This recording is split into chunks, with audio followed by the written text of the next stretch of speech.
হাদিসের মধ্যে আছে, নবী সাল্লাল্লাহু আলাইহি সাল্লাম বলেন, এই জমিনে কোন পাপের কারণে, কোন অপরাধ জমিনে হলে আল্লাহ সবচেয়ে বেশি গুসা হয়, আল্লাহর প্রেস্টিজে লাগে, আল্লাহর আত্মসম্মানে লাগে।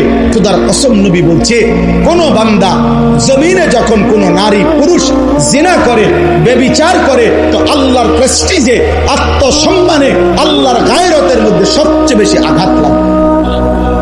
মালিক আমার বেশি গুসা হয়, মালিক আমার বেশি রাগ হয়। আল্লাহর নবী